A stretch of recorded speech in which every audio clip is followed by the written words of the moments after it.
Hey guys, tarot God की इस video में आपका स्वागत है। तो लास्ट वीडियो में हमने देखा था कि एक तरफ तो अपने कून पेला गया, वहीं दूसरी तरफ हम यामा के दो भाइयों के बारे में जान पाए, जहां उसका छोटा भाई लॉर्ड पॉल बहुत ही खतरनाक है। उसने हमारे फेवरेट कून को बहुत ही तगड़े तरीके से पीछे से अटैक कर दिया है और हरामी माइकल ये सब देखकर बहुत ही खुश है। तो अब स्टोरी में आगे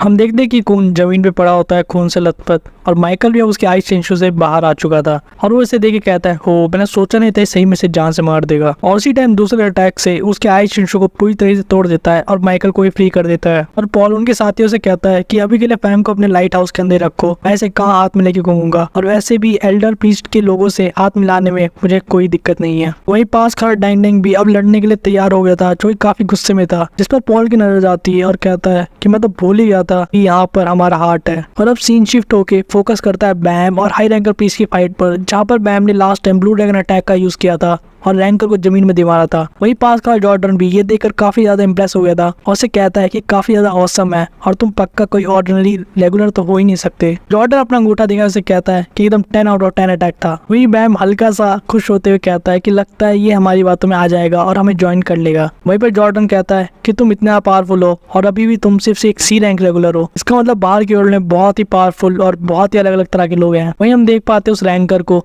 जो कि जमीन में आधा धसा हुआ था और वापस उठने की कोशिश कर रहा था। तभी उसे कॉल आता है जहाँ वो सुनता है। हाई प्रीस्ट उससे पूछा था क्या तुमने अभी तक स्लेयर कैंडिडेट को अपने अंदर उलझा के रखा है, जिसपे वो कहता है कि नहीं अभी तक तुम ऐसा नहीं कर पाया, मुझे माफ कीजिए। लेकिन सामने से उसे बताया जाता है कि किसी तरह बेलॉर्ड पॉल भी यहाँ आ चुका है और इसलिए अब सिचुएशन चेंज हो चुकी है और उसे अब अपनी आइडेंटिटी को छुपा के नहीं कोई जरूरत नहीं है और वो फुल ऑन पावर का यूज कर सकता है। और इसी के साथ हम काफी ज्यादा ब्राइट लाइट देखते हैं जहाँ हाई प्रीस्ट का यह रैंकर एक पार्शियल ट्रांसफॉर्मेशन यूज कर रहा होता है और पूरी तरीके से बदल जाता है। वही सामने खड़े बैम और जॉर्डन भी ये देख के काफी कंफ्यूज जाते हैं आखिर ये हो कैसे रहा है और ये ट्रांसफॉर्म कैसे कर पा रहा है। एक काफी समय बाद हम रेसिडेंशियल एरिया में शिविशु की टीम को देख पाते हैं जो कि भाग रहा था और साथ में ये सोच रहा था कि कौन आंसर क्यों नहीं कर रहा है और हमें जल्दी से जल्दी उस तक पहुंचना होगा। लेकिन डैन जो कि भागने में एक्सपर्ट है अपनी शिविशु का यूज करके बहुत ही तेजी से वहां से निकल जाता है। इसे देखकर शिविशु कहता है तुम फिर मुझे छोड़ के आगे चले गए। लेकिन तभी पीछे ड्रोन पर वो किसी को नोटिस करता है कि कोई उसके पीछे खड़ा है और हम देख पाते हैं वहां पर ब्लेड्स को, जो कि हंसते हुए कह रहा था अच्छा तो तुमने मुझे पकड़ लिया, तुम सही में एक बहुत खतरनाक स्काउट हो। ऐसे तो मुझे कहा गया था कि तुम्हें शांति से और चुपके से पकड़ना है, लेकिन शायद अब तुम्हें मेरी आग के साथ खेलना ही पड़ेगा। शिविशु भी कॉर्टेनो ब्लेड को देख के काफी ज्यादा कंफ्यूज हो गया था क्योंकि लास्ट टाइम जब वो उनसे मिले थे तो वो हेल ट्रेन पे थे। वही ब्लेड्स पूरी तरह से पागल हो गया था और उसे कह रहा था कि मैं तुम्हें जला के राख कर दूंगा और इसी साथ एक बहुत ही खतरनाक फायर अटैक कर देता है शिविशु के ऊपर। लेकिन सरप्राइज सरप्राइज वहां पर कुछ भी होता ही नहीं है, जबकि वो होलोग्राम होता है। ब्लेड्स ये देखकर काफी ज्यादा कंफ्यूज हो जाता है कि वो इतने आराम से कैसे धोखा खा गया एक होलोग्राम से। और तभी ऊपर से शिविशु अटैक करता है एक जोरदार पंच के साथ और कहता है ये लो मेरी डेडली किक। हम शिविशु को देखते हैं जो कि ब्लेड से कह रहा होता है तुम कुछ ज्यादा ही ऑफ गार्ड थे, तुम्हें लगा नहीं कुछ ज्यादा इजीली तुमने मुझे ढूंढ लिया, मैं टॉवर पर ऐसे ही यहाँ तक नहीं चढ़ा हूँ और तुम्हें ये डेडली किक कैसे लगी। लेकिन तभी कोई पीछे से अपना वेपन उसकी गर्दन पर रख देता है और हम देख पाते हैं यहाँ पे ब्लेड्स के साथी को जो से कहता है तुम्हें हमेशा सावधान रहना चाहिए था। लेकिन तभी हमारे सरप्राइज के लिए उसके पीछे भी कोई अपनी शॉट को रख देता है उसकी गर्दन पर और हम देखते हैं यहाँ पर हात्सु को जो से कह रहा था तुम्हें भी सतर्क रहना चाहिए था मेरे दोस्त, क्योंकि तुम भी मुझे नहीं देख पाए आते हुए। और यह हात्सु बताता है कि मुझे पहले से पता था कि तुम हमें फॉलो कर रहे हो और इसलिए मैं बस थोड़े समय के लिए छुप गया था ताकि तुम बाहर आ सको। हम दोनों स्काउट हैं, तुम भूल गए हो क्या। और इसके साथ ही हात्सु इनसे पूछता है तो तुम दोनों आखिर यहाँ पे कर क्या रहे हो। लेकिन वो साफ मना कर देते हैं बताने से, कहकर कि कोई भी हमें ऑब्लाइज नहीं कर सकता तुम्हें ये सारी चीजें बताने के लिए, और अगर मैंने अपना वेपन तुम्हारी फ्रेंड की तरफ थोड़ा सा व्यवहार किया तो मारा जाएगा।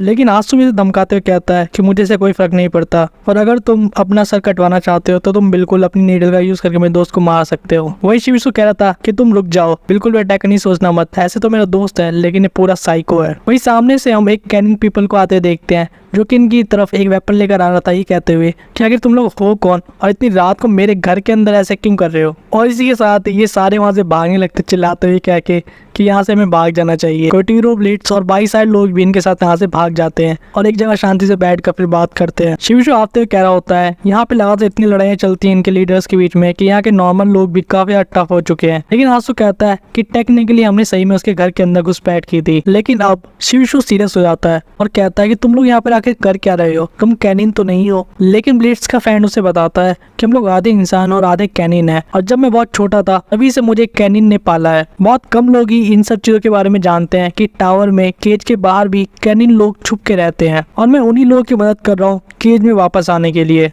और यहाँ पर एक बहुत ही बड़ा तख्ता पलट होने वाला है बहुत ही जल्दी। शिवशु इस चीज को सुनकर बहुत ही शॉक हो जाता है और कहता है क्या तुम सच कह रहे हो। अपनी बात को कंटिन्यू करते हुए ये बताता है कि यामा के 2 और भाई थे और उन तीनों में एक बहुत ही खतरनाक युद्ध हुआ था ये जानने के लिए कि यहाँ का राजा कौन बनेगा। लेकिन यामा को अपनी गैंग से सपोर्ट मिला, जिसके बाद वो यहाँ का राजा बना। और बाद में उसने अपने बड़े भाई को केज के अंदर कहीं बंद कर दिया और छोटे भाई को लात मार के बाहर निकाल दिया। और यामा के छोटे भाई के आदमियों ने ही मुझे पाल पोस के बड़ा किया है। वो हमेशा बदले की फिराक में रहते हैं ताकि उन्हें सिर्फ एक चांस मिल जाए ताकि वो केज में वापस अपनी रिटर्न कर सके। लेकिन केज हर तरफ से शील्ड था और उसकी लोकेशन हमेशा चेंज होती रहती थी और उसके अंदर घुसपैठ करना बहुत ज्यादा मुश्किल था। उसका एंट्रेंस भी बहुत ही ज्यादा चेंज होता रहता उसकी लोकेशन की तरह, और इसकी एंट्री के लिए कोड और लोकेशन सिर्फ कुछ ही चुनिंदा लोगों को मिलता था ताकि वो यहाँ पे एंटर कर सके सिर्फ और सिर्फ यामा की मर्जी से। और इसे लीक करवाना बहुत ज्यादा मुश्किल था बिना किसी इंसाइडर के। लेकिन मैड डॉग जो कि फक के साथ काम कर रहा था, उसकी हेल्प से मुझे यहाँ का कोड और लोकेशन मिल गया। उसके साथ ही एंजल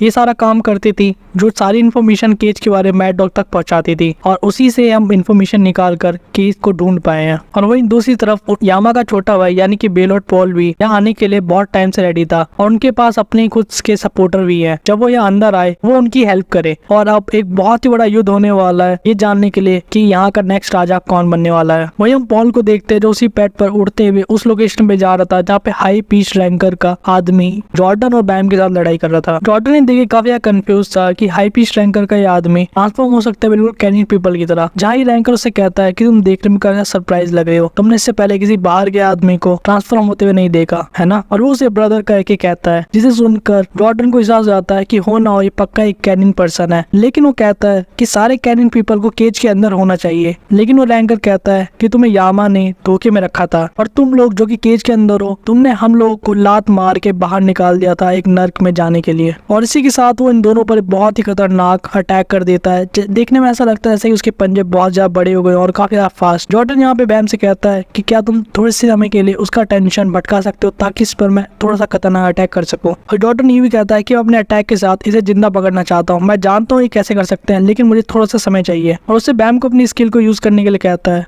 और कहता है मुझे स्पेयर प्रिपेयर करने के लिए एटलीस्ट 10 सेकंड चाहिए, तो तुम मेरे लिए तब तक फिशरमैन का काम कर सकते हो, मुझे लगता है कि तुम्हारे अंदर वो दम है। बैम कहता है ठीक है मैं ऐसा करूंगा। और बैम वापस कंसंट्रेट करके शिंशु लूप बनाने लगता है ताकि वो वन शॉट कर सके इस रैंकर को। वहीं दूसरी तरफ हॉन्ग के सारे साथियों को हॉल में मरा पड़ा देखते हैं। वहीं जमीन पर पास में खून पड़ा था जिसकी बॉडी से एक बहुत ही मिस्टीरियस सी लाइट निकल रही होती है जो कि देखने में एक आग की लपट लगती है, जिसके आगे एक बहुत ही स्वीट सी मछली एक सर्कल जैसा बनाने लगती है खून के बॉडी के अराउंड। इसी इंटरेस्टिंग पॉइंट के साथ टावर गॉड की एक्सप्लेनेशन वीडियो पे खत्म करते हैं। अनदर वीडियो हम जान पाएंगे कि खून के आसपास एक कौन सी मिस्टीरियस लाइट थी जिसे हम देख पा रहे हैं। वहीं दूसरी तरफ पॉल क्या करने वाला है और बैम और जॉर्डन क्या मिलकर उस हाई पीस रैंकर को हरा पाएंगे या नहीं, और एक कैनिन पीपल बाहर क्या कर रहे थे और यामा ने इन्हें कौन सा धोखा दिया है, इन सभी चीजों के बारे में आप आगे की वीडियो में जान पाएंगे। तब तक के लिए आप वीडियो को लाइक कर सकते हैं, चैनल को सब्सक्राइब कर सकते हैं और वीडियो को ज्यादा शेयर कर सकते हैं, और हमें कमेंट करके बता सकते हैं आपको और कौन सी वीडियोस चाहिए।